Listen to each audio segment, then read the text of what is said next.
O sea, a la carrera que vayas, pues vas a encontrar marihuanos, pues. A donde vayas siempre hay un punto donde hay marihuanos, pues. Yo, incluso un tiempo yo estuve vendiendo ahí en la uni, me agarraron a mí, o sea, estuve... Sí, no, o sea, tengo todo, yo tengo un chingo de historias, güey, o sea... Yo siempre he sostenido que para mí el tarot no es una herramienta espiritual, no es una herramienta mística, o sea, lo puede ser, ¿no? Tiene una dimensión espiritual y mística, pero es terapéutico, pues. Yo lo veo más por el lado de la psicología. ¿Qué tal? Saludos a todos, yo soy Tato Valderrama y les doy la bienvenida a este podcast que se llama Advertencia, donde tratamos temas de resiliencia, prevención, salud emocional, alimentación inteligente, todos los temas que te hagan crecer a ti y a mí, esos véngase, aquí los aterrizamos, ¿verdad? Obviamente me enfoco mucho en el tema de las dependencias, las drogodependencias, porque de ahí vengo, mi familia y yo de ahí venimos, más sin embargo, eso es lo que hago, a eso me dedico. Tenemos una franquicia educativa de prevención de adicciones en las escuelas, ya estamos en 4 estados de la República y ese es mi tema ancla, ¿verdad? Ahorita platicaba aquí con un compañero que les voy a presentar y hablamos de esa figura del ancla, ¿no? Literal. Entonces, hoy tenemos un episodio en el que va a ser muy interesante, ¿eh? Vamos a hablar desde cosas místicas, espirituales, vamos a hablar de noviazgos, vamos a hablar de jeringas, vamos a hablar de rehabilitación, de tatuajes, o sea, va a estar algo interesante y les doy cordialmente la bienvenida a un nuevo buen camarada que acabo de conocer que se llama Iram. Iram, bienvenido aquí a nuestros micrófonos, Iram, ¿cómo estás? ¿Qué tal, Tato? Muchas gracias, gracias por invitarme, ¿no? Gracias por permitirme, pues, hablar un poco de mí, de mi persona. La verdad, me siento, pues, muy entusiasmado, ¿no? Esta es una experiencia nueva para mí, pues, ¿no? Ya había estado frente a micrófonos, ya había estado en este ambiente, pero nunca con esta perspectiva, pues, ¿no? En este camino, pues, ¿no? Es una nueva etapa de mi vida y la verdad me siento muy contento de venir a compartirlo con ustedes, pues, ¿no? Con tu audiencia y contigo. Muchas gracias. No, gracias a ti, man. La verdad es que no todas las personas se atreven a públicamente poder platicar sus vergüenzas, sus miedos, sus fracasos, sus temores, sus recaídas, sus adicciones, ¿verdad? Y cuando alguien se atreve a dar ese paso, pues bienvenido. La verdad que yo creo que hablando es como sanamos y hablando es como inspiramos. Y bueno, creo que va a ser un buen espacio. Oye, Iram, pues entrando de lleno aquí al tema que nos compete, ¿a qué le tiene miedo un cuate que lleva un año de rehabilitación? ¿A qué le tiene miedo el drogodependiente que ya lleva un año rehabilitado? ¿A qué le tiene miedo? Yo pondría como primer pues temor el fracaso, ¿no?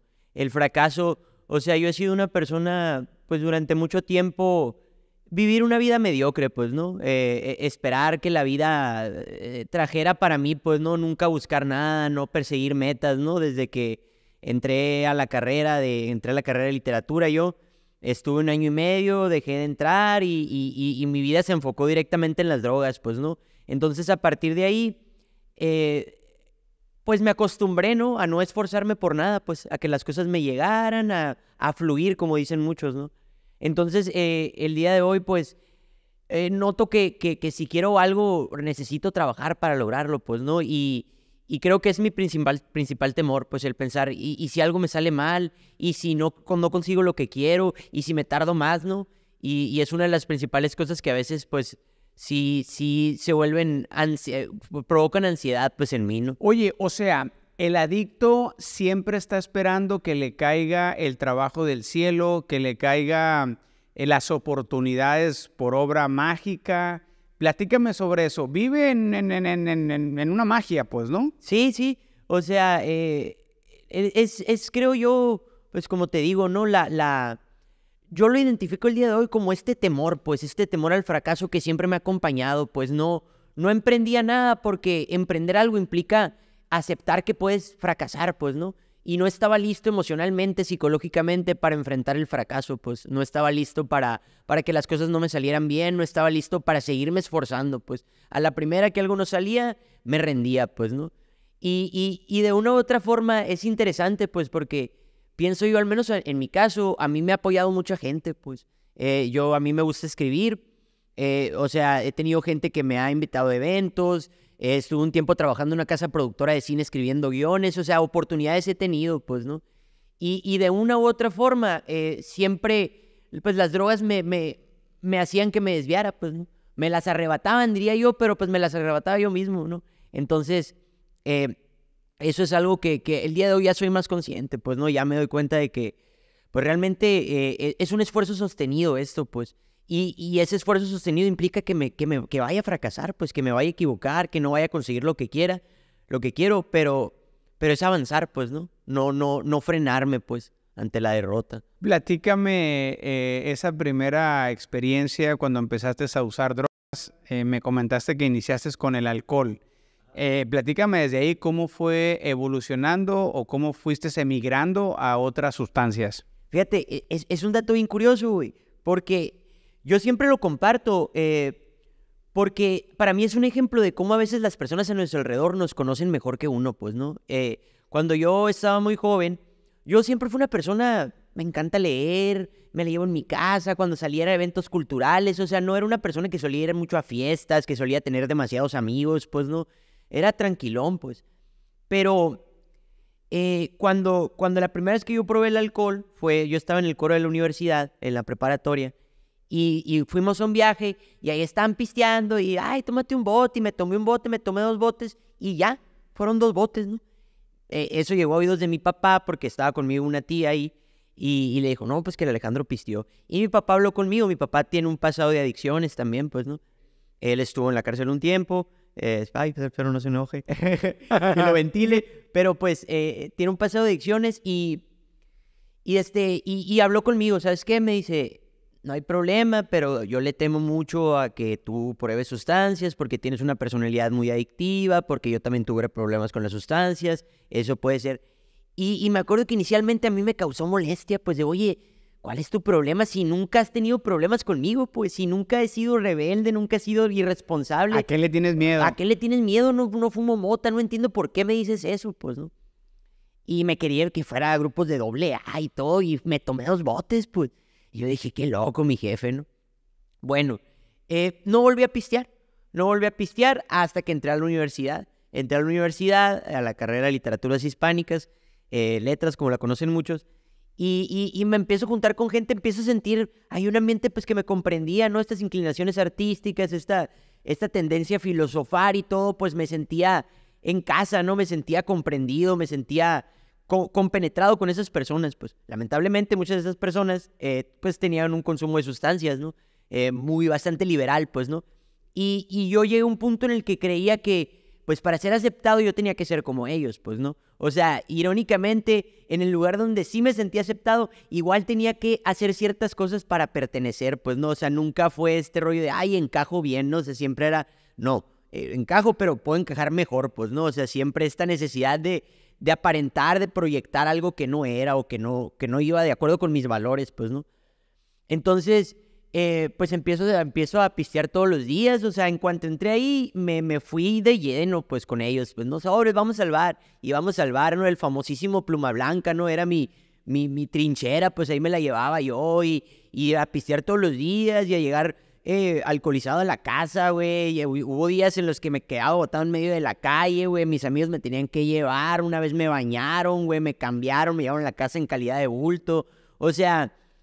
yo no empecé como muchas personas de que, ay, de poquito en poquito. Yo en cuanto conocí las sustancias a una edad adulta que ya era un poquito más dueño de mis decisiones, yo decidí entregarme a la droga por completo. Pues. Posiblemente a lo mejor te catapultó tu genética, ¿no? O sea, cuando recibiste el impacto del químico, de alguna sustancia, el alcohol, por ejemplo, pues hubo una reacción muy favorable a esa sustancia y en parte puede ser, no lo sé, en parte puede ser por la predisposición genética que ya traes, pues, ¿no? O traemos los que somos hijos de padres alcohólicos. Entonces, empezaste a tomar en la prepa una Cheves 2, pero entraste a la carrera de filosofía, de letras, y ahí sí, como que le metiste segunda y vámonos, aplastaste el acelerador porque el ambiente estaba presto para eso. Ajá. Y ahí fue y ahí que empezaste a fumar mota, ¿Conociste la jeringa, el resistol, todo ahí? Bueno, la jeringa tardé un poquito más en conocerla, ¿no? O sea, ahí pues fue primero el alcohol, inmediatamente la marihuana, después a los días, no, que pastillas y así, tengo esto. O sea, fue en un lapso de 2, 3 meses yo ya había probado 6, 7 drogas, ¿no? Cocaína y lo que me pusieran enfrente, pues, o sea, el popper, o sea, sí, el jarabe, me fui un recio con el jarabe, o sea, yo tuve una experimentación. ¿Benadryl? Sí, el dextrometorfano. O sea, tuve una experimentación tremenda, pues así pues, como te digo, se volvió mi objetivo. Dejé de entrar a las clases, yo iba a la universidad a conseguir. Me acuerdo que les decía a los morros porque hay unos pasillos ahí en letras, pues, ¿no? Está el jardín en medio y hay unos pasillos largos, entonces yo me la llevaba en los pasillos. Platícame sobre eso. ¿Es fácil encontrar droga en la universidad? Es muy fácil, la verdad, güey. Y no creo que nada más en esa carrera, ¿no? A veces tenemos la idea, pues tenemos esta... De hecho, creo que hasta ahorita está más calmada, pues, ¿no? En mi generación sí había gente como que más recia, como que se fue depurando, pues como que empezaron a ser un poquito más, ¿qué será? Más cuidadosos con los criterios, pues, de la gente que dejaban entrar. ¿Hay mucha fumadera en la universidad? Sí, machine. O sea, a la carrera que vayas, pues, vas a encontrar marihuanos, pues. A donde vayas siempre hay un punto donde hay marihuanos, pues. Yo, incluso un tiempo yo estuve vendiendo ahí en la uni, me agarraron a mí, o sea, sí, no, o sea, tengo todo, yo tengo un chingo de historias, güey, o sea, que les digo a los morros, o sea, me podrás ver o lo que tú quieras, pero viví, pues, ¿no? Experimenté, pues. Oye, Iram, y es verdad, te digo porque es un corrido que se escucha, ¿no? Sobre que las personas que entran a esta carrera de literatura, de letras, es porque se van a estar viajando todo el santo día bajo los efectos de un alucinante o de la marihuana, etcétera. Es así, la mayoría de la... Ojo, no estoy discriminando el hecho de que las personas que se dedican a eso ya van a ser usuarios de una sustancia. No, simplemente te estoy compartiendo algo que se sabe. Yo estuve en la... Y era como que, hey, si vas a pasar por allá, no, hombre, vas a entrar en una neblina, ¿no? Porque toda la raza anda quemando. Es verdad, o sea, se mueve mucho en esa carrera la sustancia. Fíjate, es un poco a lo que quería llegar ahorita. Cuando yo entré ahí, sí, pero ha ido cambiando pues con el tiempo. O sea, ahorita conforme avanzan las generaciones, ya es más la gente que se interesa por la literatura que por el viaje en sí, ¿no? O sea, yo entré también con una perspectiva muy errada de lo que era la literatura, pues, ¿no? De hecho, una de las cosas que pasaron con mi papá, pues fue eso, que él me decía, es que si entras a letras te vas a volver marihuano, ¿no? Y yo, ¿pero cómo? Y me ofendí, me pegué una...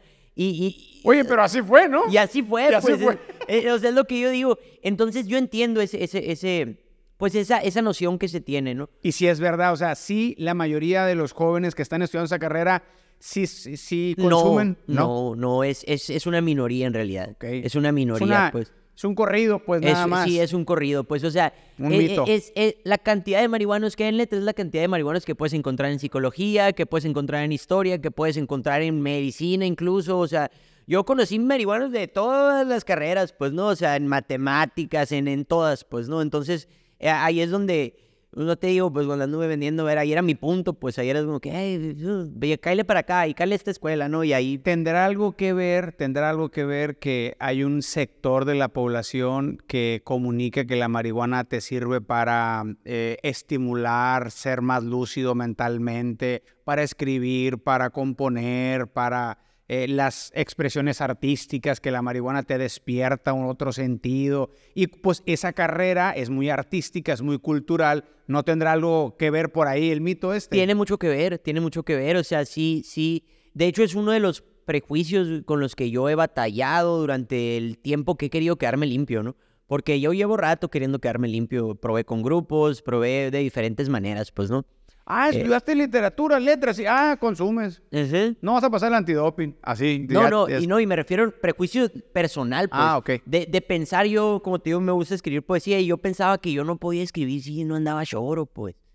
O sea, entonces, a veces dejaba el cristal un ratito y al rato, o sea, pero me quería inspirar y me echaba un gallo y tarde o temprano volví al mismo ciclo, pues, ¿no?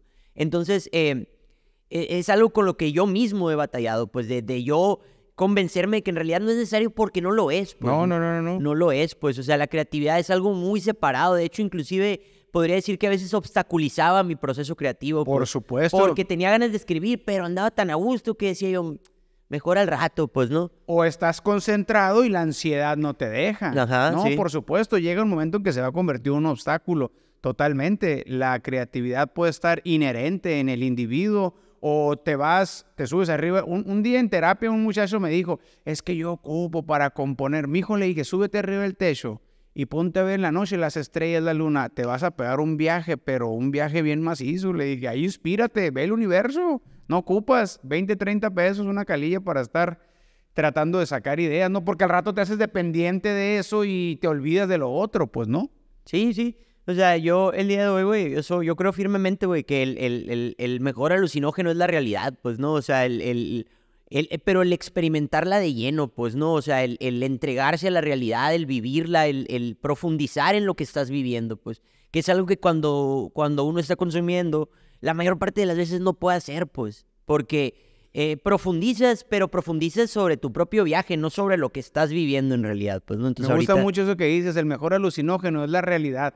Súbete a un camión, dale la vuelta a la ciudad y que te sirva todo el ecosistema urbano, toda la población moviéndose, uno llorando, otro riendo, el sol se va, se viene, o sea, todo lo que se está moviendo en la ciudad puede ser de grandísima inspiración, ¿no? Así es, así es. ¿Tú en qué te inspiras? En eso, en la cotidianidad, o sea, yo pasé por muchas etapas, pues como te digo, ¿no? Desde el punto de querer hacer poesía de vanguardia, ¿no? Irreverente, me sigue gustando la irreverencia, pero he aprendido a aterrizar las cosas, pues, ¿no? Antes quería todo que fuera muy psicodélico y un viaje, que dijeran, ¿de qué está hablando este güey? Y conforme fui... Entre menos te entendieran mejor. Entre menos me entendieran mejor, pues, ¿no? Entre más se malviajaran o se ondearan o se quemaran cinta, mejor para mí. Entonces, con el tiempo, aprendí el valor de la contemplación, del silencio interior, de describir lo que estoy viendo y tratar de transformarlo en algo nuevo, pues, ¿no? Que es, por ejemplo, es lo que exploro en mi primer libro de poesía, ¿no? Voy a hacer un pequeño así. Se llama La labor de un bodhisattva y habla de eso, un bodhisattva es una persona que está en el camino a convertirse en un Buda, pues, ¿no? Una persona que está en el camino a buscar la iluminación, pues, ¿no? A ver, platícame sobre eso, buscando la iluminación y cómo la va desarrollando para encontrarla. Una de las primeras cosas que es importante, bueno, son muchas cosas, ¿no? Pero el budismo sostiene básicamente que hay 4 nobles verdades, ¿no? La verdad del sufrimiento, que afirma que todo en la vida produce sufrimiento. En gran medida produce sufrimiento, ¿no? La segunda es que uno puede desprenderse del sufrimiento. La tercera es que la causa del sufrimiento la segunda es que la causa del sufrimiento es el apego. O sea, cuando uno tiene apego a algo o a alguien, el no tenerlo te provoca sufrimiento.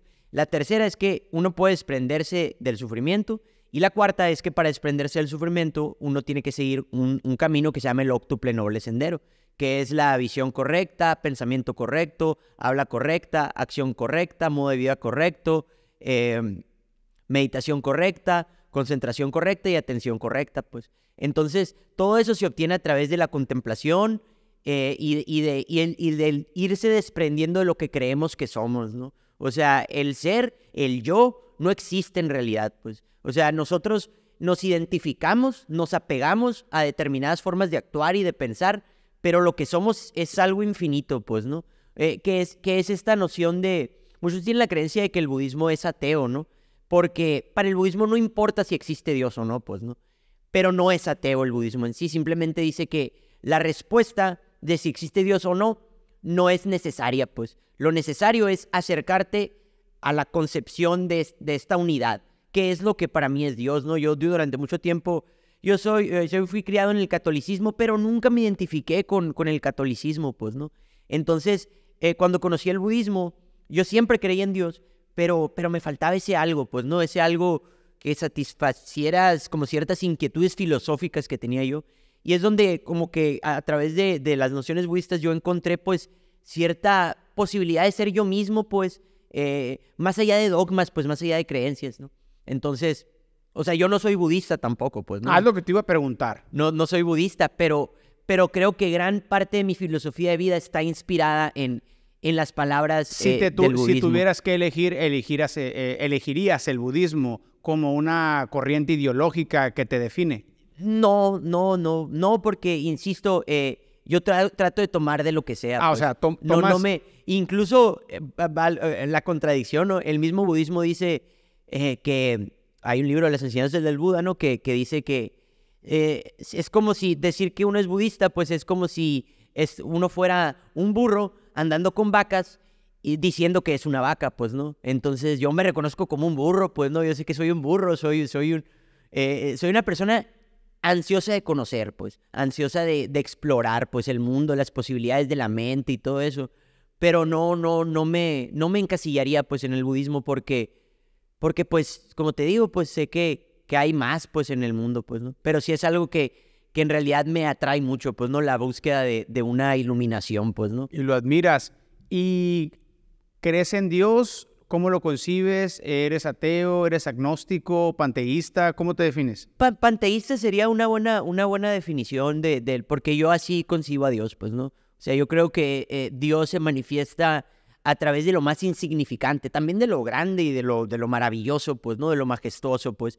Pero yo he aprendido a encontrar a Dios en lo que te digo, pues, ¿no? En de repente despertar un día y sentir la brisa frente al rostro.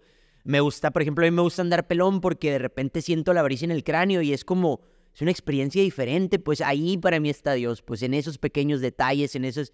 Y es como yo he aprendido a sentirme satisfecho conmigo, pues. Para la gente que nos está viendo y a lo mejor no está muy familiarizada con el concepto del panteísmo, a grandes rasgos, ¿cómo lo explicas?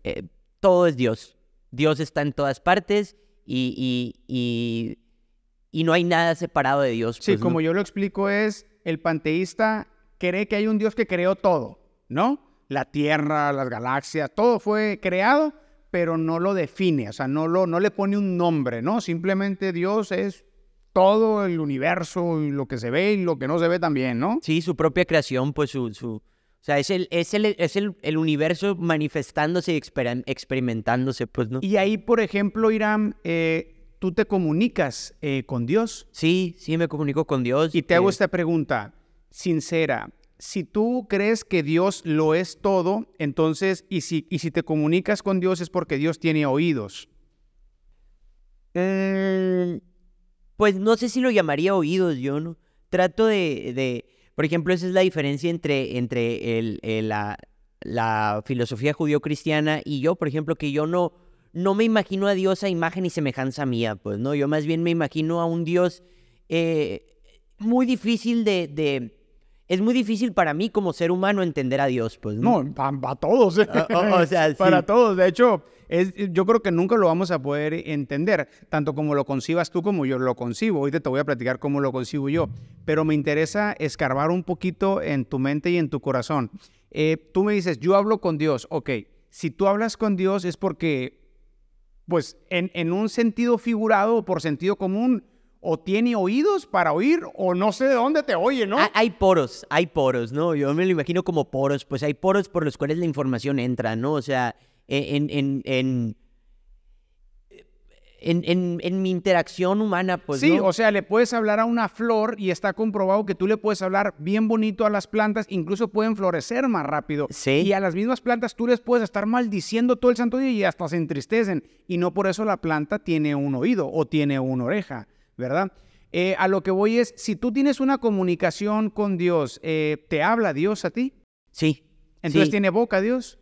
Más bien se manifiesta a través de lo que me sucede, pues, ¿no? Es como yo lo percibo cuando conozco a alguien que me hace ver algo que tengo que cambiar, o sea, cada vez en mis interacciones, pues, o sea, Dios es como si prestara, ¿no? Prestara su espíritu, su fuerza, no sé, su chispa a los demás para comunicarme cosas, pues, ¿no? Y a todos, ¿no? En general, pues, ¿no? ¿No podrías caer en el riesgo, Irán, de cuando uno ve así a Dios, que Dios es todo y cualquier, a veces, experiencia, vea, tangible o intangible puede ser Dios? ¿No pudiéramos caer en la tentación de crear el Dios de nuestra mente? Es decir, de ir en el carro y de repente alguien te grita, te amo, y tú, wow, ese es Dios, ¿verdad? ¿Por qué? Porque yo yo necesitaba que alguien me dijera te amo y lo acabo de ver, entonces fue una respuesta del universo, ¿no? Más sin embargo, no te diste cuenta porque estaba lejos, pero era tu tía, pues no sé, alguien que muy conocido tuyo, ¿verdad? Y a lo mejor no fue un tema espiritual, fue lo más normal del mundo, que si te hubiera visto un pariente, pues no. El panteísta no cae en este riesgo de formalizar a Dios en su mente y decir, yo tengo muy claro quién es mi diente, mi Dios, perdón, en mi mente, pues yo lo construí. Es un riesgo, sí es un riesgo. Pero considero que es un riesgo que cualquier persona que atraviesa por una búsqueda espiritual de cualquier clase, existen riesgos, pues, ¿no? Existen riesgos de caer en el dogmatismo, de cometer errores. Creo que es muy útil aprender a distinguir cuándo es nuestra voluntad y cuándo es la voluntad de algo más grande que nosotros. Eso está súper interesante. ¿Cómo podría ser? Es eso. Creo yo que yo lo he aprendido a ver en que muchas veces este llamado que yo siento, este ímpetu que me dice, a lo mejor esto es Dios, no siempre está de acuerdo con lo que yo quisiera hacer, pues, y a veces tengo que hacer cosas que no quiero porque me llama esa chispa, pues, ¿no? Como internarme, pues, ¿no? Como internarme, por ejemplo, yo no quería y un día... ¿Te internaste voluntariamente, involuntariamente? Fue voluntario porque, pues, yo les dije a mis papás, sabes que estoy listo, pero ellos ya me habían dicho que si yo seguía loqueando me iban a internar. Pues, como dicen por ahí, voluntariamente a huevo. Pero sí, yo tomé la decisión a última instancia, yo les dije, sabes que ya estoy listo, pues. ¿Y cómo fue tu proceso? ¿Llegaste y le dijiste, jefe? No, fue... Ahí te va otra historia, ¿no? A ver, internamiento voluntario. Era un día en el que yo tuve una crisis con mi pareja, me dejó en la puerta de una farmacia, yo estaba a punto de comprarme una jeringa y ella se fue de ahí y ya no pudo más y se fue agüitadona, pues nos sacaba de onda. Y fui de farmacia en farmacia, en ninguna farmacia había jeringas, llegué bien malote a la casa, hubo conflicto, le marcaba y no me contestaba, entonces yo tuve un brote psicótico, salí ahí a la esquina de la casa y cerca de la Comandancia Centro y me puse a dar vueltas en medio de la calle, así, por la Juárez, así dando vueltas, ¿no? De esquina en esquina daba vueltas, deseando que me atropellara un carro, porque yo decía, es que no me quiero suicidar, pues no me quiero suicidar, que en contra de, o sea, cualquier creencia espiritual está en contra de, pues, ¿no? O sea, entonces no quiero que mi vida termine así, pero sí me quiero ir, entonces dije, a lo mejor y si hago como que así, no es público, ¿no? En mi viaje, pues, ¿no? Y estuve como 40 minutos así, hasta que me manda a hablar mi papá, o sea, y primero me dicen, ¿qué quieres? Y hablaron conmigo, ¿no? ¿Qué estás esperando? Pues, o sea, ¿qué te quieres morir? Que sí, me quiero morir, decía yo, y así, o sea, bien picudo, pues, ¿no? Y ya en la noche acostado, no podía dormir, y escucho en el patio a mi mamá soltarse llorando, pues. Entonces, se despejó toda la locura, y yo sentí algo en mi interior que dijo, ¿quieres que sufra tu mamá así? ¿Quieres seguir provocándole ese sufrimiento a tu mamá? O sea, que no tu objetivo es liberar a los seres sintientes del sufrimiento, pues, ¿no? Que no es muy importante para ti eso, entonces, ¿por qué genera sufrimiento en tu familia? Pues, ¿no? Y no era mi voz, pues, ¿no? No era mi voz, era algo en mi interior que era calidez, era amor, era lo que en ese momento yo no tenía, pues. Algo sobrenatural. Sobrenatural, pues, entonces, me acuerdo que me puse de pie y les dije, ¿saben qué? Está bien. Me rindo, internenme, pero internenme ahora, porque si no me internan ahora, yo mañana me voy a ir a loquear y mejor de una vez, ¿no? Vamos a dar una pastilla, me dieron una pastilla para dormir, me quedé dormido y en la madrugada eran por mí, pues. Me fui esposado y todo, ¿no? Pero yo llegué sin hablar, o sea, mirando hacia abajo, respondía cuando hablaba en monosílabos.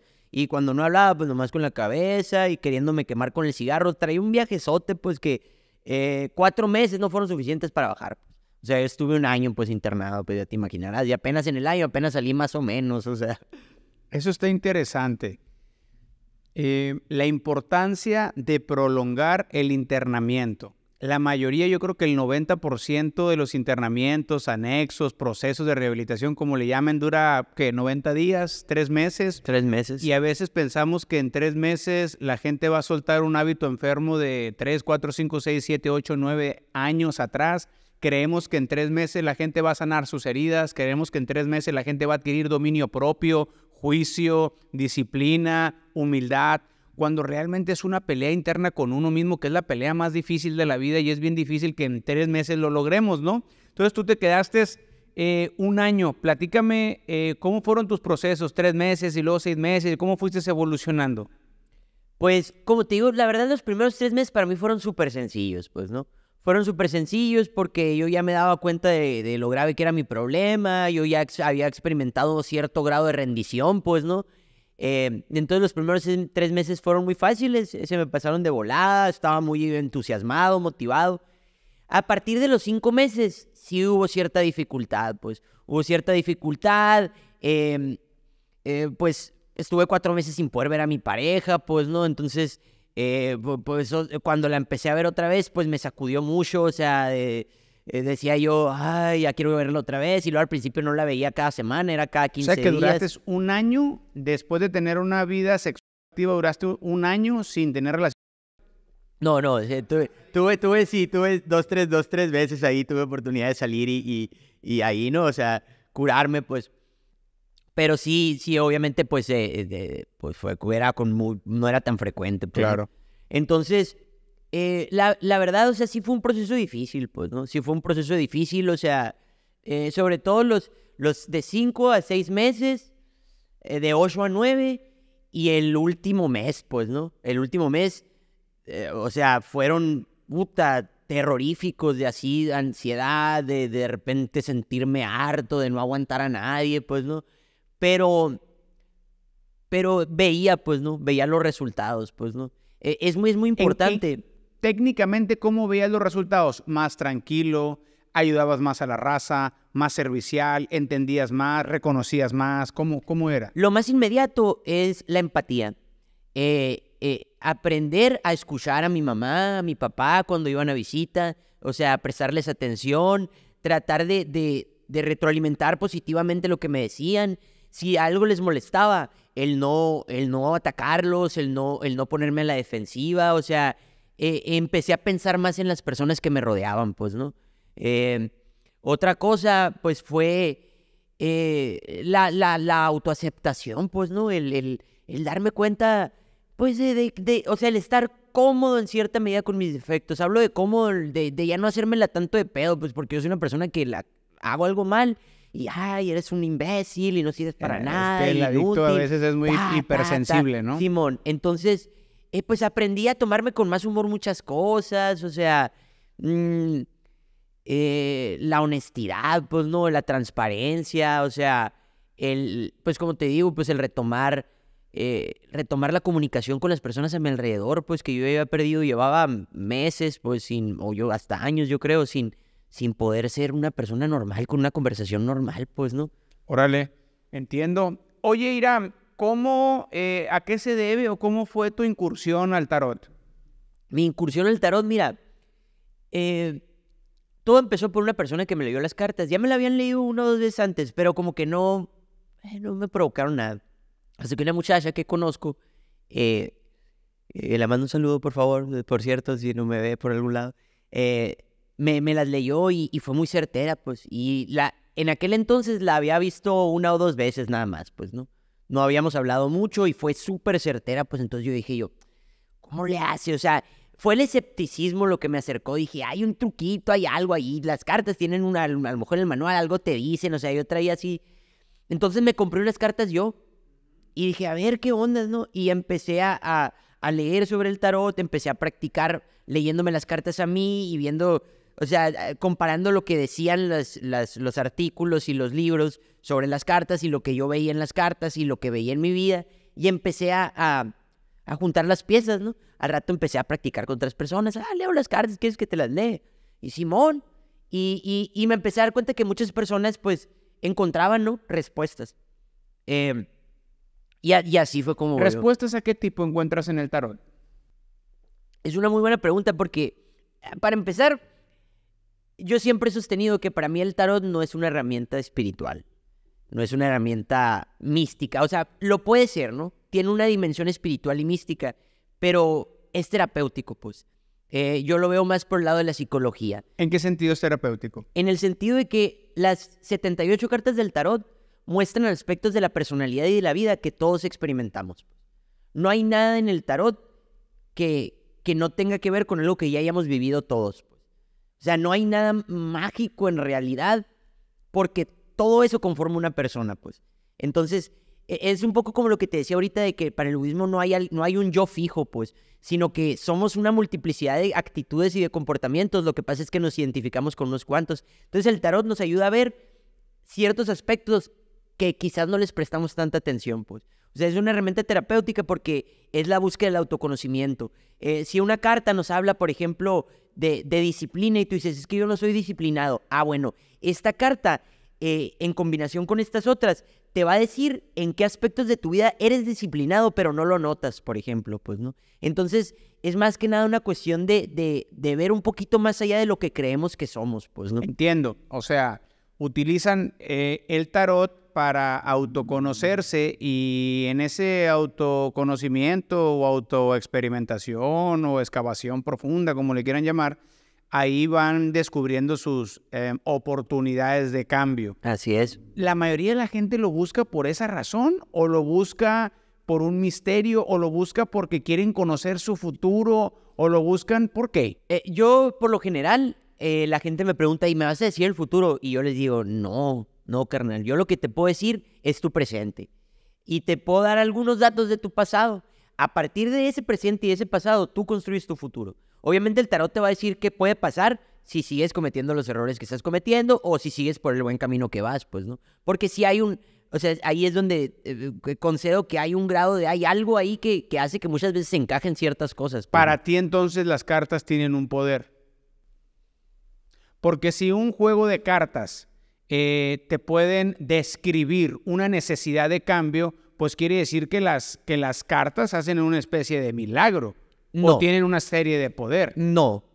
Creo que el poder está en la capacidad que tenemos de interpretar lo que vemos ahí y lo que sucede. O sea, el poder en sí no está en las cartas. Las cartas son solamente símbolos que nos ayudan a aterrizar ciertas cosas que para nosotros pueden estar pasando desapercibidas. Entonces, supongamos que tú vienes a una consulta conmigo y yo agarro 80 valores, ¿verdad? Y pongo respeto en una carta, paz en otra, amor en otra, libertad en otra, benignidad, mansedumbre, fe, paciencia, dominio propio, respeto, honestidad, lealtad, justicia, ¿no? Y yo tengo una carta, un mapa de cartas de valores. Entonces yo te tiro las cartas y te digo, ¿sabes qué? Las revuelvo y te tiro, órale, Irán, ahí están 3 cartas. Y sale el amor, sale la libertad y sale la honra. Y yo empiezo, oye, ¿cómo estás honrando a tus papás? Los honras, les ayudas económicamente, les ayudas con tiempo, les das un valor, les has entregado un trofeo, hablas bien de ellos, los visitas, y ahí empieza Irán a, órale, pues fíjate que ese valor a lo mejor no lo traigo, lo traigo bien descuidado, debería ser, ok, vamos a otra carta. Entonces, yo también pudiera hacer un juego de cartas, Claro ¿verdad? que sí, claro que sí. Y en realidad eso es lo que les digo muchas veces a mis clientes, ¿no? O sea, yo les digo, es que esto lo puedes hacer tú, pues. O sea, y lo puedes hacer tú sin las cartas, pues, ¿no? O sea, la diferencia es que, pues, es una herramienta que para algunas personas es útil, pues, ¿no? Que es lo que yo vi, pues, con mi amiga, pues, que en realidad yo lo veo como es un libro, es una historia, pues, que te está contando el tarot y es una historia que vamos a construir la vida, pues, ¿no? Entonces, sí, yo creo que en realidad no es las cartas que tengan poder ni nada, pues, ¿no? De hecho, siempre hago ese hincapié. Las cartas no creas que hay una energía mística. O sea, eso si tú lo quieres ver así, si a ti te sirve, adelante, pues, ¿no? Pero a mí me sirve más verlo como una herramienta, como un juego, pues, ¿no? Como un juego. Yo no le rezo a las cartas, no me arrodillo ante ellas, no nada, pues no son una herramienta, pues, ¿no? Sí, igual, por ejemplo, está el libro de Proverbios o el libro de Salmos, ¿verdad? Así es. Que están escarbándonos profundamente a nuestra vida, a nuestro tiempo, ¿verdad? Y uno puede leer ahí esos versículos y ¡pum!, te trastornan por dentro. No estoy haciendo similitudes ni comparaciones, simplemente estoy compartiéndote en mi caso personal. Yo leo la Biblia y es algo similar a lo que tú haces cuando le pones las cartas a otras personas. Pero yo leo la Biblia porque confío en este libro de principios de vida que me ha ayudado a enderezar el camino y el rumbo y a tener una vida funcional, servicial y dejar un legado en el planeta o en la tierra. Entonces, interesante cómo uno encuentra las verdades de cambio, las posibilidades de cambio. Yo no me atrevería a decir que yo estoy mejor que tú porque yo leo la Biblia y tú usas el tarot. Yo creo que eso no me corresponde a mí. Simple y sencillamente compartir este diálogo que se me hace súper interesante, ¿verdad? Poniendo el respeto en medio de la mesa. Tú compartes tus experiencias, uno puede aprender de eso.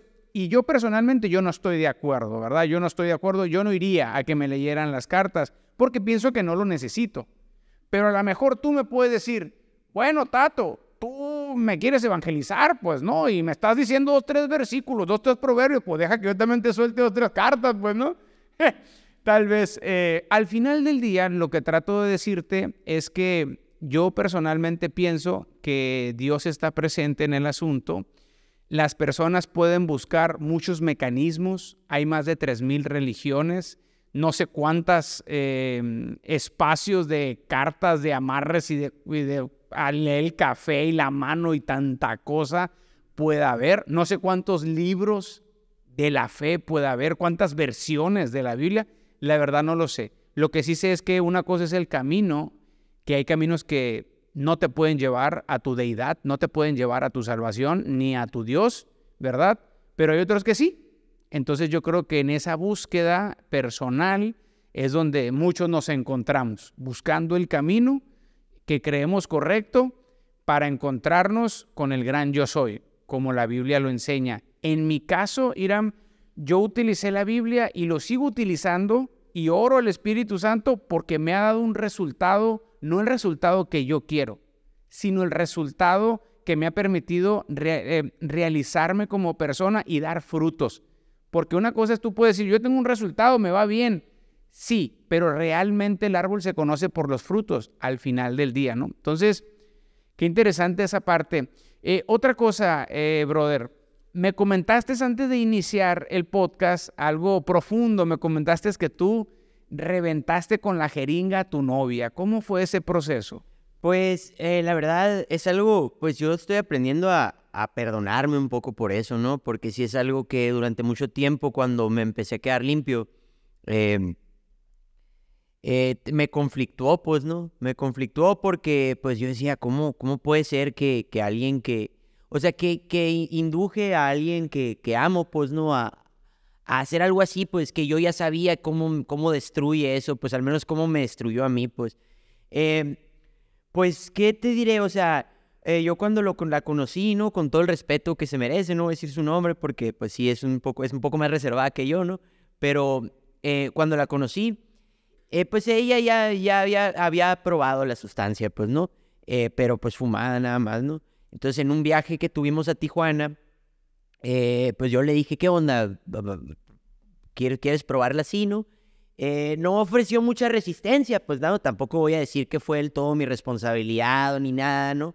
Pero sí, pues sí es algo feo, pues no, o sea, sí es algo feo, pues, o sea, sí vivimos ahí como que, pues un periodo medio turbulento, pues en el que era vernos y loquear, pues, ¿no?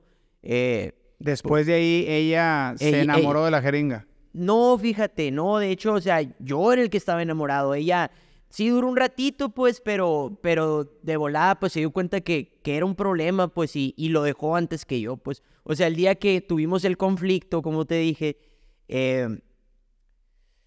pues, yo le pedí dinero para comprar una jeringa, pues, y estaba fuera de la farmacia, y ese día sí le decía, ¿no quieres? Reviéntate conmigo, y la fregada, o sea, y me dijo que no, pues, y por eso se fue, pues, ¿no? Porque por la incomodidad y por otras cosas, pues, ¿no? Entonces, ella fue mi motivación, pues, de decir, bueno, ¿sabes qué? O sea, necesitas algo que te inspire un cambio, pues, ¿no? Porque pues no iba a ser yo una pareja fuerte, pues estable para ella, pues, ¿no? Y al contrario, pues podía estarla poniendo en riesgo, pues, ¿no? Cuando ella estaba trabajando duro para cambiar, ¿no?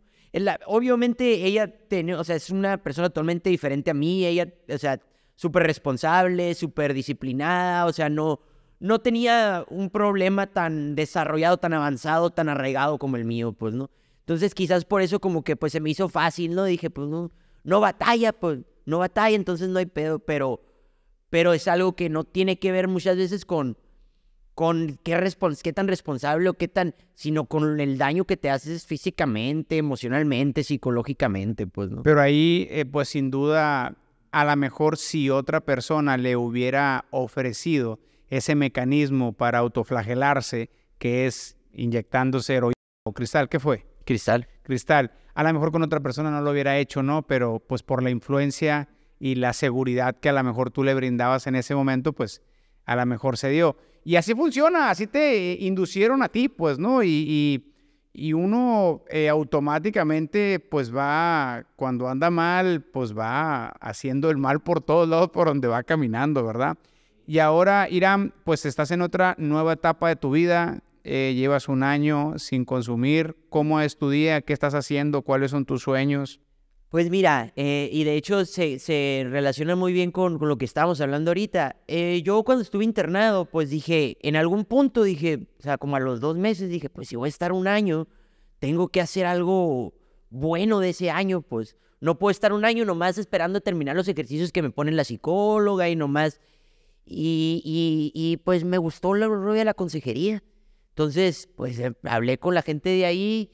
Y me dijeron, pues vamos a dar unas juntitas ahí, me dieron unas juntas, la gente empezó a acercarse a mí, como daba las juntas de ayuda mutua, pues la gente se acercaba a mí y me contaba sus problemas y los escuchaba y les daba, pues no consejos, pero les decía, pues cómo veía yo la situación. Sugerencias, pues, ajá. ¿no? Mi experiencia muchas veces y fui aprendiendo cosas, me di cuenta de que me gusta escuchar a otros, me di cuenta de que me gusta trabajar con adictos porque creo yo que somos un estrato de la sociedad que es muy, no quiero sonar así como miserándome, ¿no? Pero somos incomprendidos la mayor parte del tiempo, pues. Y no porque la gente no quiera comprendernos, pues, porque muchas veces no nos comprendemos ni nosotros, pues.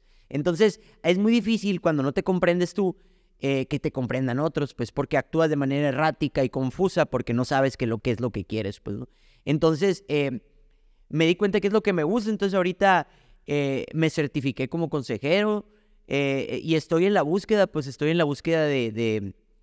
pues tengo poco tiempo afuera, pues tengo 2 semanas, estoy buscando un trabajo primero como cualquier cosa, pero me gustaría tarde o temprano ejercer como consejero. Me gusta mucho escribir poesía también, eso nunca lo dejé, o sea, por más mal que anduviera yo siempre escribía, como te decía, tengo un libro, voy por el segundo.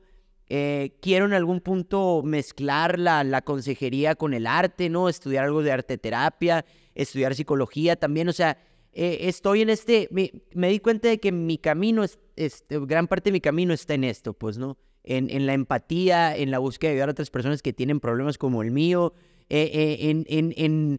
en este enfoque que tenía antes de, vente, lo queda conmigo, ¿no? De querer que otra gente se drogara como yo, gente que no se drogaba, o sea, de querer que otros se reventaran. Cambiarlo por algo nuevo, ¿no? Buscar la recuperación para más personas, o al menos buscar que mi recuperación pueda contribuir al crecimiento de otras personas, pues, ¿no? Sí, se me hace súper interesante. Yo creo que el dolor no se puede desperdiciar. Y al final de cuentas, el dolor es un maestro, la adicción puede ser una maestría que llevaste y que al día de hoy pues está saliendo bien en el examen, ¿no? El examen antidoping. Entonces yo pienso que el dolor no se puede desperdiciar y te ha enseñado cosas que jamás lo vas a encontrar en los libros o en alguna clase ordinaria en alguna universidad. Has creado pues un músculo de resiliencia que lo sigues trabajando, ¿no? Y partiendo de esa idea, Dios te ha dado un talento porque no toda la gente sabe escribir. Dios te ha dado un talento porque no toda la gente puede escribir un guión de una película. Dios te da un talento porque no toda la gente puede agarrar una pluma o un lápiz como tú, Iram, y convertirlo en un mecanismo de transformación social. Entonces, tienes un don, naciste para una misión específica, y yo pienso que el diablo a través de las drogas te estaba apartando de ese proyecto hermoso de vida. Mas, sin embargo, sucedieron cosas en tu vida, te rehabilitas, ahí vas, estás en el proceso, y ahora estás en el proceso te certificaste como consejero y quieres utilizar el don que tienes, en el caso de la arteterapia, para fusionarlo y de esa manera fungir como un trampolín o un puente para que la gente, ¿por qué no?, pueda desarrollar algo artístico que lleve dentro, o simple y sencillamente utilizar el arte como un mecanismo de transformación, de cambio, de metanoia y tantas cosas, ¿no? Entonces, esa es la definición de propósito de vida: encontrar tu talento, desarrollarlo y ponerlo al servicio de los demás. Al final del día, para eso fuimos creados. La gente piensa que vino a este mundo para ser feliz. Yo nunca lo he creído así. Incluso si uno busca la felicidad, encuentra infelicidad. Si uno busca y se aferra a buscar la seguridad, encuentras inseguridad. Que es el apego, lo que te decía ahorita, ¿no? O sea, el apego a esto que queremos o que consideramos deseable genera sufrimiento, pues, ¿no? Pero cuando uno se enfoca en la misión, oye, yo fui creado con algunos talentos, algún don, ¿verdad? Fui creado para algo. Todo fue creado para algo. Todo fue creado para algo. Todo fue creado para algo. Dios no hace accidentes. Y fui creado para algo. Entonces, entiendo que las nubes no beben su propia agua. Los árboles de limón no se comen sus propios limones. Entonces, el fruto, nos preparamos para dar fruto. Y el fruto es servir a los demás, colaborar con los demás. Entonces, me da mucho gusto que estés en este despertar, en este momento. Y es la mejor terapia, servir a otros es la mejor terapia. No estar pensando únicamente en uno mismo, ¿verdad? En mi proyecto, y qué voy a hacer, y cómo voy a ganar. Eso viene por añadidura, cuando uno se enfoca en la misión que Dios le ha dado. Entonces, te felicito mucho por eso, brother. Y te comparto algo para finalizar, con mucho amor.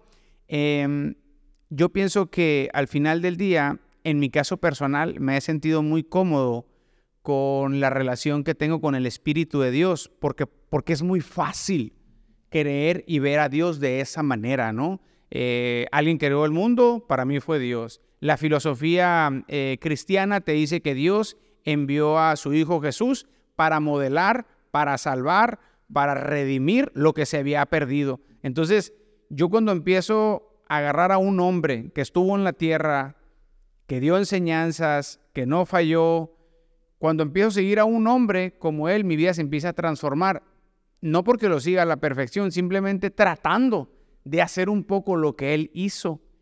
Y como bajo mi concepción fui creado a imagen y semejanza de Dios, veo al Hijo de Dios como mi Salvador, como mi Maestro. Y en su palabra, en los 4 evangelios, tengo un mapa de cómo usar el dinero, de cómo vivir el matrimonio, de cómo usar mis talentos, de cómo servir al prójimo, de cómo perdonar, de cómo meditar, de cómo tener fe, de un sinfín de cosas en esos 4 evangelios, en ese libro, en ese compendio de 66 libros, ¿no?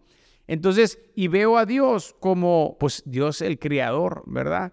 Alguien que, pues, yo estoy muy pequeño para poder entender e imaginar ese Dios, ¿verdad? Que hoy en la mañana mi hija me decía, ¿y quién creó a Dios, papá? No, hombre, pues, luego le preguntas, le digo, porque tenemos 2000 años, le digo, agarrándose a jodazos intelectualmente toda la gente con esa pregunta. Le digo, unos diciendo que venimos de un chispazo y que de ahí salió mi ojo y de ahí se creó mis brazos y de ahí se creó mi humanidad, los ríos, el sol, que por cierto, si se acerca 3 metros a la Tierra, la derrite, pues alguien dice que esa chispa se creó el mundo a la perfección. Para mí es bien difícil creer ese rollo, para mí, ¿no? Es más, necesito mucha fe para creer esa parte, ¿no? Y yo, lo fácil es, ves un edificio, pues hubo un arquitecto, ¿no? Hubo un albañil, alguien lo construyó, ¿no? ¿Sí? Entonces,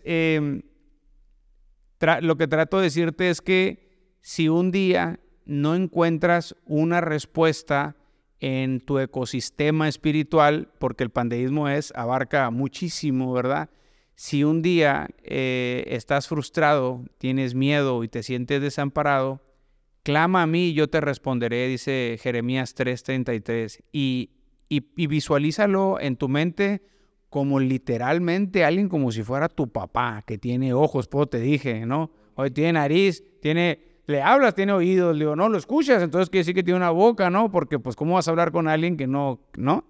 Entonces, yo nada más quería compartirte eso. Si un día, en algún momento dado, sientes que no hay las respuestas, yo estoy seguro que en el Dios que puso esa semilla en el vientre de tu mamá para que tú nacieras, porque dice la Biblia que Él te escogió desde antes que estabas en el vientre de tu mamá, yo estoy seguro que lo vas a encontrar de una manera muy personal, muy personal. A mí lo que me ha cambiado un poco mi manera de pensar es tener una relación con Dios. Levantarme en la mañana, hablar con Él, saber que está ahí, ¿verdad? Porque dice la Biblia que su espíritu, que mi cuerpo es un templo. La gente cree que el templo es el edificio que le llaman iglesia, pero eso no dice la Biblia. La Biblia dice que mi cuerpo es el templo donde habita el Espíritu de Dios. Entonces, pues es como un amigo, es como un padre, es como un maestro, es como un salvador. Y bueno, en mi caso eso es lo que me ha ayudado a caminar, ¿verdad? En el despimporre que traía. No, a lo mejor no en los niveles como andabas tú, ¿verdad? Pero cada quien trae sus batallas, ¿no? O sea, cada quien trae sus batallas ahí. Mi brother, me gustaría mucho que nos dijeras dónde podemos encontrar tus libros, dónde podemos, si alguien quiere conectar contigo, dónde te encontramos. Ahorita no hay ejemplares ya de mi libro, pero pueden contactar a la editorial Retina de Gallo, la buscan en Facebook como Retina de Gallo. Si a alguien le interesa el libro, pues ellos pues pueden reeditarlo, así creo que está en Enséñalo a la cámara. No lo traje porque ya venía. No lo traje, pero pues igual también si a alguien le interesa pues una conversación conmigo, lo que sea, ¿no? Hablar sobre el tema de las adicciones, como les digo, o algún apoyo, pues, ¿no? Con la consejería. Yo me llamo Iram Alejandro Elizondo en Facebook, o me pueden encontrar en Instagram como El Ratatrampa. Entonces, pues así, ¿no? O sea, estoy abierto a conocer personas, a que me cuenten su experiencia, pues, ¿no? Mientras más sepa yo de otras personas que pueden identificarse conmigo y que pueden encontrar, pues, un apoyo emocional en mí, mejor, ¿no? Y darte las gracias, ¿no, Tato? Porque la neta, tener una conversación así, pues, donde yo pueda hablar de mis creencias a pesar de las tuyas, ¿no? Y tenerlo de una manera civilizada, es algo muy bonito, pues, ¿no? Es algo muy bonito, la neta, porque yo no creo que la gente deba pensar uniformemente, pues, y creo que esto es lo que nos enriquece, pues, el poder ver más allá de nuestras diferencias, ¿no? Dicen en los grupos que siempre que los lazos que nos unan sean más fuertes que aquellos que puedan separarnos, todo marchará bien, pues, entonces, hay muchos lazos que nos unen, pues, entonces, gracias. Sí, no, de eso se trata, y yo creo que ahí es donde ganan las personas, ¿verdad? Porque habrá personas que te escuchan y dicen, oye, está interesante investigar, ¿verdad? ¿Cómo está ese tema que trae Iram? Y habrá otras personas que a lo mejor se puedan identificar conmigo. Yo lo que sé es que cuando buscamos a Dios de todo corazón lo encontramos, ¿verdad? Dice la Biblia que el único requisito para encontrarlo es la humildad. Dios no desprecia un corazón humilde y humillado. Entonces, que cada quien lo busque desde su trinchera, desde el cuarto más oscuro de su habitación, desde ahí lo va a encontrar. Yo te agradezco mucho, mi brother. La verdad que yo aprendo mucho cuando platico con personas que piensan con algunas diferencias. A mí me enriquece mucho porque hablar con los que piensan igual que tú toda la vida, pues no creces. Pues sí, es lo mismo, ¿no? Pero cuando platicas con otro tipo de personas, es donde uno crece, ¿verdad? Y esto es a todo dar. A mí me encanta. Y yo creo que hay que seguir interactuando. Entonces, te agradecemos mucho. Yo creo que el Instagram lo va a tener que ir cambiando, ¿no? Para que ya le pongas ahí tu nombre. Sí, no, es lo que estoy pensando, que sí va a llegar un punto en el que ya yo creo que voy a tener que... Oye, no, de hecho lo cambias de volada, men. O sea, entras al Instagram, le puedes cambiar tu nombre. Digo, porque pues ya estás entrando en un rol de consejero, pues, ¿no? Y es importante. Oye, ¿con quién vas a ir a consejería? Con el Ratatrampa ahí. No, pues échame la mano, ¿no? No, sí me voy a decir uno nuevo, porque también ahí es donde subo así mis poemas y así. Pero, exactamente. Pero sí voy a hacer uno nuevo, porque sí, o sea, es cierto, lo de cambiar pues un poco estos moldes, ¿no? Ya. Por último, Iram, ¿qué le dices a esos jóvenes adolescentes que andan liriqueando todo el día, que están, que son amantes de la pluma, del grafito, que se viajan, que tienen este don, que están exprimiendo sus emociones en un papel o en una pantalla, expresándose, su melancolismo, su don profético, poético y todo eso, y que piensan que tienen que usar algún estimulante, alguna droga para poder elevar su imaginación. Yo lo que pudiera responder a eso es que intenten ver lo que es la creación cuando no están anestesiados o no están... Que lo intenten un día. Van a batallar. Es difícil porque cuando te acostumbras a eso, obviamente el cerebro pues te manda señales de que lo necesitas, pues, ¿no? Claro. Pero la experiencia es más profunda, es más satisfactoria y entiendes que lo bonito de crear es el dolor que puede haber en la creación, pues, en el batallar, en el decir no me sale, en el decir... Esa es una de las partes más bellas para mí de la creación. Pues. La prueba y el error, el decir voy a hacerlo aunque me salga mal al principio, aunque no me guste, ¿no? Entonces, que exploren eso, pues, que exploren, no es necesario, pues, no es necesario y tarde o temprano los va a obstaculizar, pues, ¿no? Creemos que los raperos que vemos, ¿no? Son las historias de éxito, pues, pero son casos aislados, pues. La mayor parte del tiempo las drogas destruyen el talento, pues. La mayor parte del tiempo tienes que ser un genio, pues, ¿no? Y es muy egocéntrico en nuestra parte creer que somos genios, pues entonces es mucho más satisfactorio, es más real, pues. Es más real porque no es tu mente anestesiada o tu mente alterada la que te está dando la percepción, es tu realidad, pues, ¿no? Es lo que vives y es más consciente, pues, la neta. Yo lo veo como más satisfactorio. Y el talento no puede estar condicionado por algo que te cueste dinero, sino por algo sino más bien de la economía que traes dentro. Exacto, muy buen punto, Simón. Entonces, pues sí, como dices tú, son casos aislados los artistas y toda esta raza que uno los ve consumiendo una droga y pues los ves exitosamente, ¿verdad?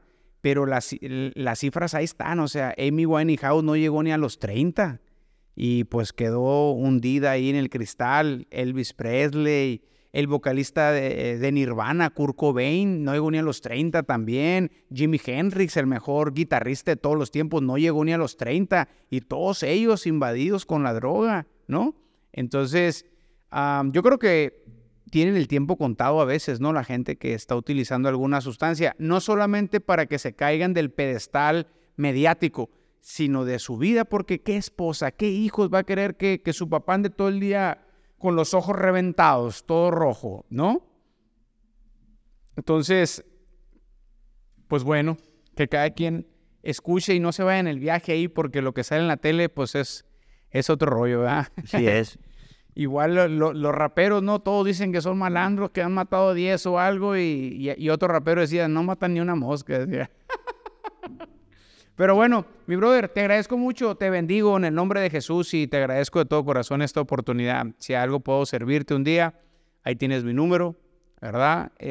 No sé, si algún día quieres echarte una platicada, dudas, lo que sea, y en algo te puedo servir, pues de todo corazón, mi brother. Muy bien, muchas gracias, Tato. Aquí vamos a seguir, mi raza, hasta que la prevención sea una materia escolar. Por favor, compartan este episodio, critícalo, no importa, pero no dejes de participar. Dios te bendiga y saludos.